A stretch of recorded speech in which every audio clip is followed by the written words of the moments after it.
Rickey Medlocke once stood very close to two fateful doors of Southern rock. On one side was Lynyrd Skynyrd, the band that history marked with tragedy, loss, and names that would never return. On the other was Blackfoot, where he built his own roar, fiercer, more instinctive, and also lonelier. He was not just a guitarist. He was a man who went through many acts of survival within a single artist's life. From a child whose grandfather, Rickey Medlocke, placed musical instruments in his hands, Rickey grew up amid the sounds of blues, country, bluegrass, and the small stages of the American South. At 3, he was already performing. At 5, he had already touched the guitar. Then he grew into someone who seemed to belong to no single instrument. Singing, playing drums, guitar, banjo, mandolin.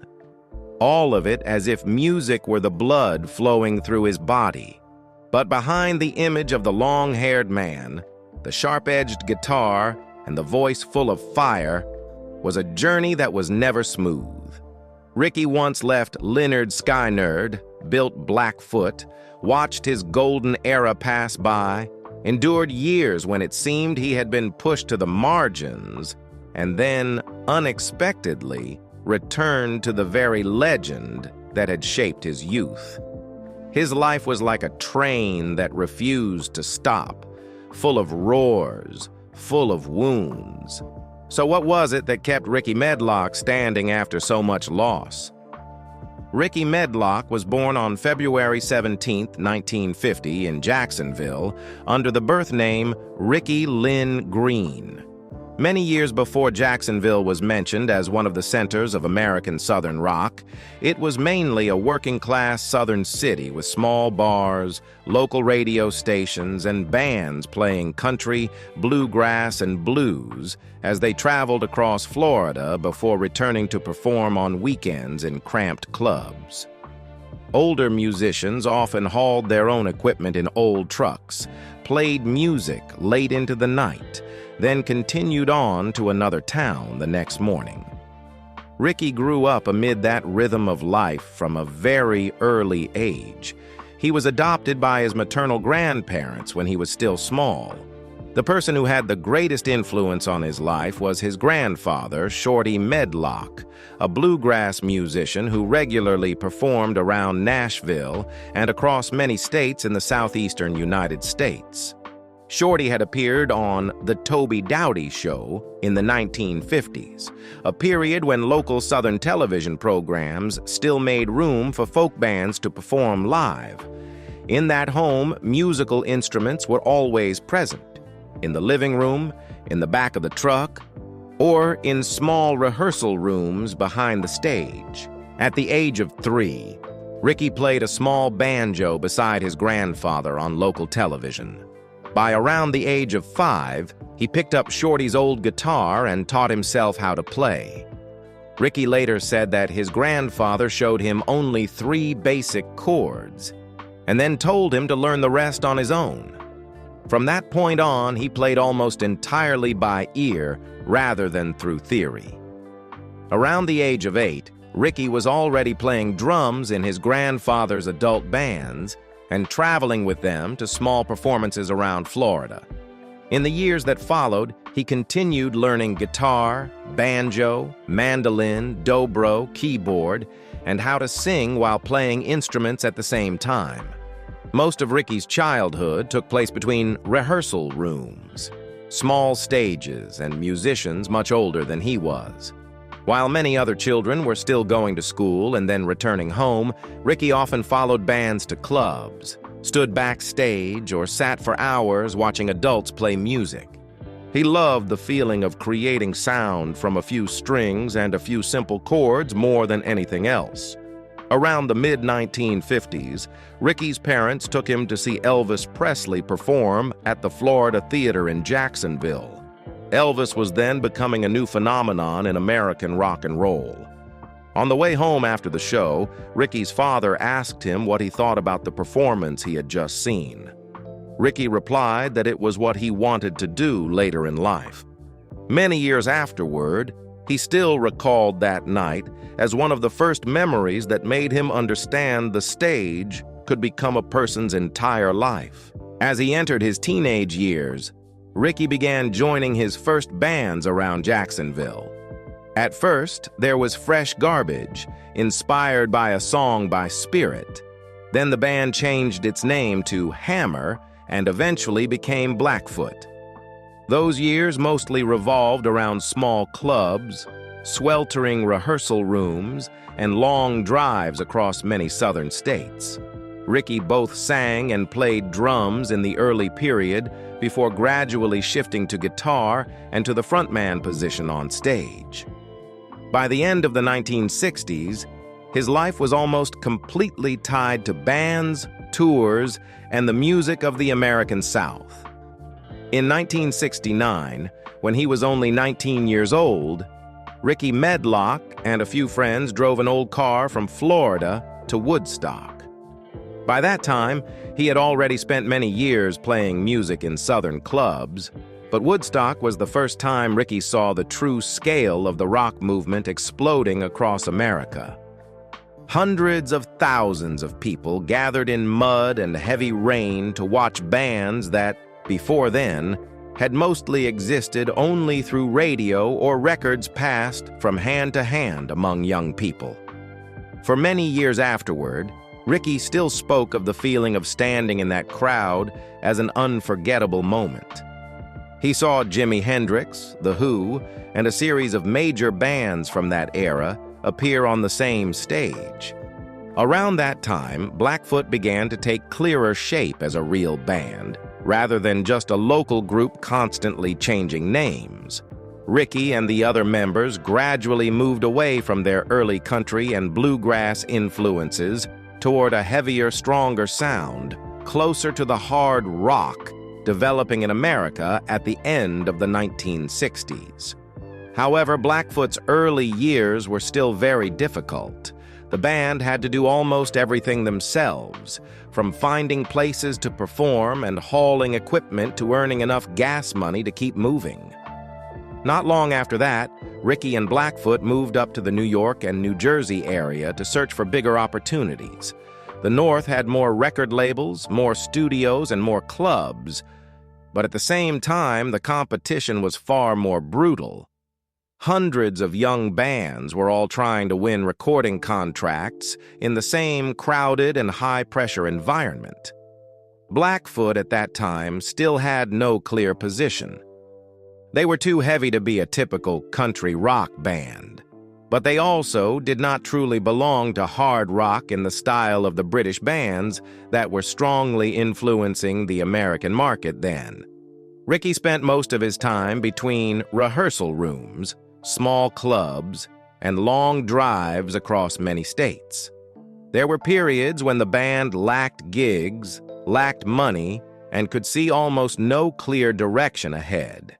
He later admitted that he had once become so discouraged that he thought about leaving music to find a more stable job.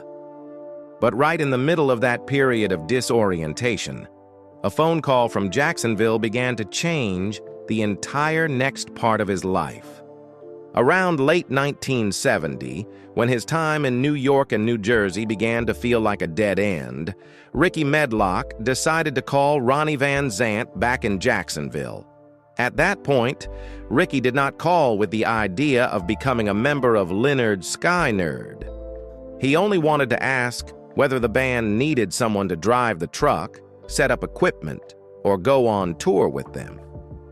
Many years later, Rickey recalled that he had become so discouraged that he simply wanted to stay close to music in any way he still could.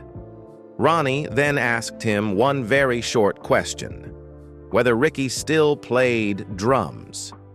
Lynyrd Skynyrd's drummer at the time, Bob Burns, was preparing to leave the group while the band was about to go to Muscle Shoals to record its first tracks. Rickey agreed immediately. He sold off some of his equipment, gathered the little money he had left, and returned to Florida. In the days that followed, he almost immediately threw himself into rehearsals with Ronnie Van Zant, Gary Rossington, Alan Collins, and the band's early members. Lynyrd Skynyrd, at that time, was completely different from the legendary image it would have many years later. They had not released an album, had no platinum records, and had not yet become a symbol of the American South. They were only a Southern rock band, still trying to find a recording contract and playing in small clubs around Florida and nearby states. Most of the group's time was spent in sweltering rehearsal rooms, shared rented houses, and shows that ran late into the night. The members practically lived around rehearsing, fixing songs, and trying to make the band tight enough to survive beyond a few touring seasons. Rickey took part in the group's first recording period at Muscle Shoals, Alabama.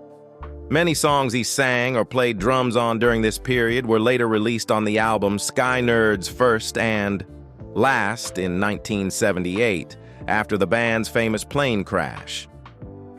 Among them were One More Time, Preacher's Daughter, We Know, White Dove, The Seasons, and several other songs that captured a very early stage of Lynyrd Skynyrd before the classic lineup was truly complete. But even while he was in Lynyrd Skynyrd, Rickey still felt that he did not fully belong behind the drum kit.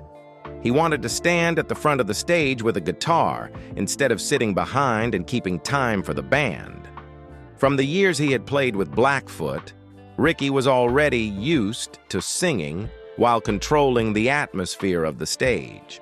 Meanwhile, Lynyrd Skynyrd at that time was gradually forming a structure centered around Ronnie Van Zant as the focal point, while Rickey mainly appeared as the drummer and an additional vocalist on a few songs.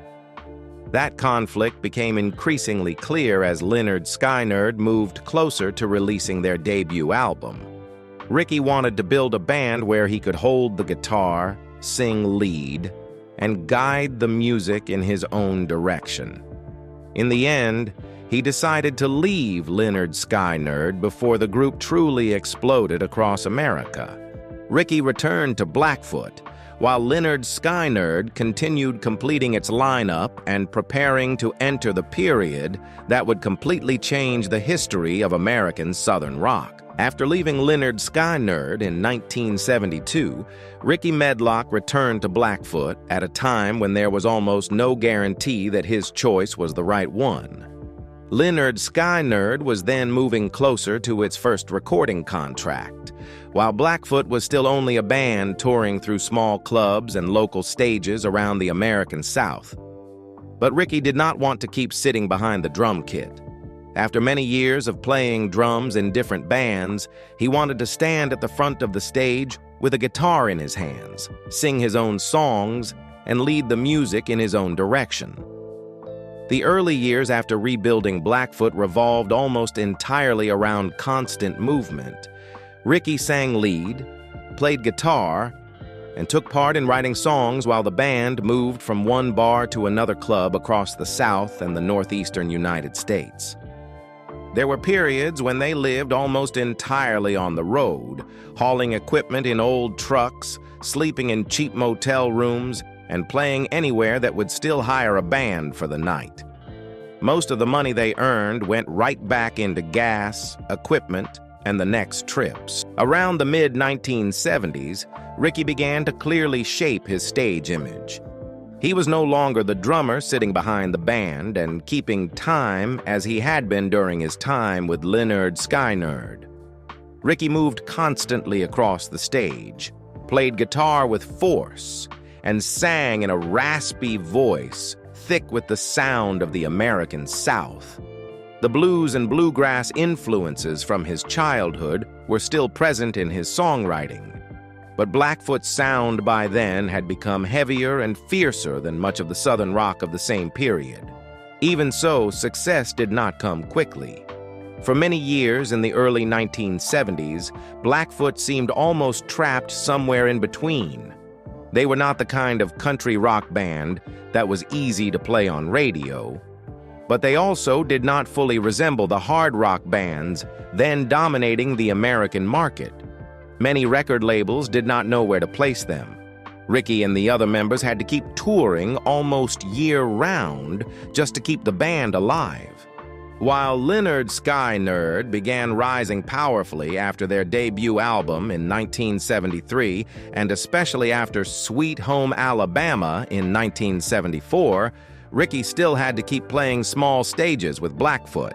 But instead of returning to the role of drummer or looking for a safer position in a band that had already become famous, he continued pursuing his own path. Gradually, Blackfoot began to build its own audience through fierce live shows and a style that was heavier than most Southern rock at the time. Many people in the rock world later called them one of the strongest and rawest Southern bands of that era.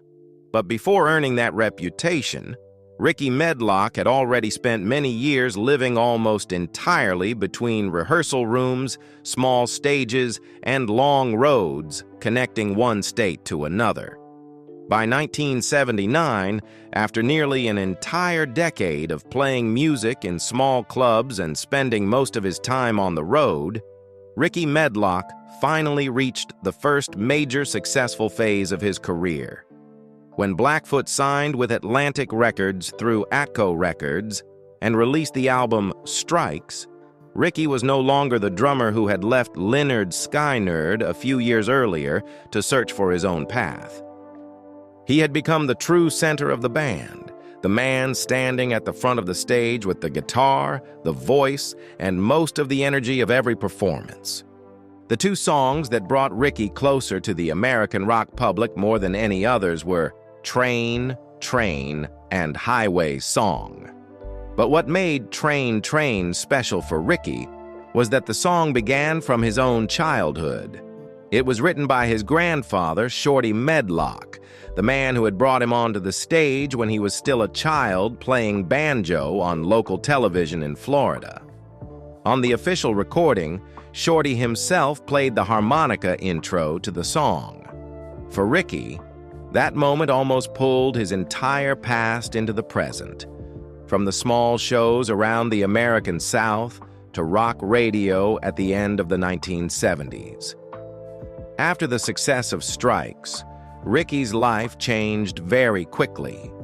From around 1979 to the early 1980s, he lived almost entirely between stages, hotels, and tour vehicles. Blackfoot began playing in larger theaters and arenas instead of the small clubs they had played only a few years earlier.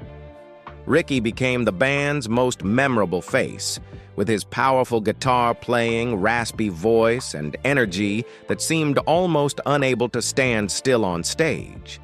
Those years were also the first time he clearly felt that he had truly built a position of his own in American rock, instead of being only someone who had passed through Lynyrd Skynyrd in its early period. In live performances, Rickey gradually became the unmistakable center of Blackfoot. He sang and played guitar with very strong energy, almost never standing still on stage. Audiences began to remember Blackfoot as a fierce Southern band, heavier than much of the Southern rock of that time. Many rock magazines later called them one of the strongest and rawest Southern bands of that era. However, even during their most successful period, Blackfoot still did not reach the mainstream scale of Lynyrd Skynyrd or some of the major rock bands of the late 1970s. They had a loyal fan base and were respected in the rock world, but they never truly rose to the superstar level of American rock. Blackfoot's albums were successful enough for the band to keep existing and touring on a large scale, but they did not create the massive commercial impact of many names from the same era. Rickey Medlocke left Lynyrd Skynyrd to build his own path, and in the end, he truly created a very distinct identity with Blackfoot. But even at their most successful point, the band still stood somewhere in the middle of American rock, too heavy to become easy-to-play mainstream Southern rock on radio, but not entirely part of the commercial hard rock of the early 1980s either. Blackfoot had loyal audiences, major tours, and clear respect from the rock world, but they never reached the level of fame that many bands from the same period had touched. Rickey finally achieved what he wanted, standing at the front of the stage with a guitar in his hands and a band bearing his own unmistakable mark. Only it always existed slightly off-center from the biggest center of American rock. By around the mid-1980s, the rock world that Rickey Medlocke had spent almost his entire life pursuing began to change very quickly. Southern rock no longer held the large position it had in the late 1970s. The emergence of MTV caused audience tastes to shift sharply toward bands with more glamorous images, while hard rock and hair metal began to take over much of American rock radio. Rickey saw new bands rising at a speed very different from the era he came from Van Halen to the wave of hair metal that filled music television in the mid-1980s. Meanwhile, Blackfoot began to face increasing pressure from the very machine they had lived inside for many years. Long tours, internal tension, lineup changes, and business pressure gradually caused the band to lose the stability it once had in the late 1970s. Rickey still tried to keep Blackfoot active, but by around 1985, everything began to crack much more clearly than before. Commercial success could no longer be maintained as it had been in the early years, while the American rock market also no longer had much room for old-style Southern rock. The years that followed became a very uncertain period for Rickey. He continued maintaining Blackfoot through various lineups, but the feeling that an era was ending became increasingly clear. Many Southern rock bands broke up, disappeared, or were pushed out of the American rock mainstream. By the early 1990s, when grunge began to completely change the music market, the distance between Rickey's era and American rock at that time became even greater. Rickey himself later admitted that there had been a time when he was no longer sure whether there was any place left for him in the music industry. After many years of living almost entirely on stage, he began to think about the possibility of having to do another job in order to keep living. For many years in the early 1990s, Rickey lived almost inside the disorientation of a man watching the era that had created him slowly disappear from American rock. In early 1996, after many years of living with the feeling that Southern rock was gradually disappearing from the center of American rock, Rickey Medlocke received a phone call from Gary Rossington. Not long before that, Rickey had reunited with former members of Lynyrd Skynyrd at the premiere of the documentary Freebird. He went on stage and played with them during an impromptu performance, and the audience's reaction made many people around the band begin thinking about bringing Rickey back into the official lineup. In the call that followed, Gary asked Rickey to relearn a series of Lynyrd Skynyrd classics, such as Freebird, That Smell, Saturday Night Special, and I Ain't the One, then come down to Florida for an audition. Gary even joked that if Rickey passed the audition, he would be paid $150 and a Snickers bar. Many years later, Rickey would often retell that detail as one of the most memorable moments of his return to the band. But unlike in the early 1970s, this time Rickey did not return as a drummer. He became a lead guitarist for Lynyrd Skynyrd, the position he had wanted more than 20 years earlier when he decided to leave the group and return to Blackfoot. After many years of going through Blackfoot, major tours, the decline of Southern rock, and the feeling of being almost left behind by the music industry, Rickey finally returned to the very position he had once wanted to occupy in this band. From the late 1990s into the 2000s, Rickey gradually became one of the clearest centers of Lynyrd Skynyrd on stage. He brought back the powerful, fierce energy that had been tied to him since his Blackfoot years, constantly moving with a guitar in his hands, and almost always serving as the one who kept the energy of the live shows moving. While many older members of Southern rock gradually withdrew from the stage because of age, illness, or loss, Rickey continued touring almost year-round. His role in modern Lynyrd Skynyrd was also different from that of an ordinary guitarist. Rickey was not only someone playing old songs on stage, he was one of the very few people left who had known the band before the fame. From the rehearsal house days in Jacksonville and the first recording sessions at Muscle Shoals. That made him a kind of living bridge between the legendary Lynyrd Skynyrd of the early 1970s and the version that continued touring many decades later. After Gary Rossington passed away in 2023, that role became even clearer.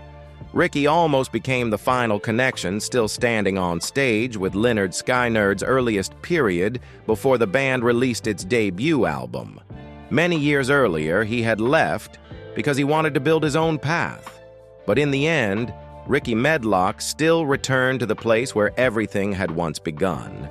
This time no longer as a young drummer in a rehearsal room in Jacksonville, but as one of the last people still carrying the direct memory of early Southern rock onto the stage before audiences. Compared with many American rockers who came of age in the 1970s, Rickey Medlocke's private life has been relatively quiet. He did not become a face that regularly appeared in the tabloids because of failed marriages, drug scandals, or public collapses like many rock artists of the same era. He has almost always kept a fairly clear distance between his family life and the rest of the American rock world. Rickey's longtime companion is Stacy Michelle Medlocke.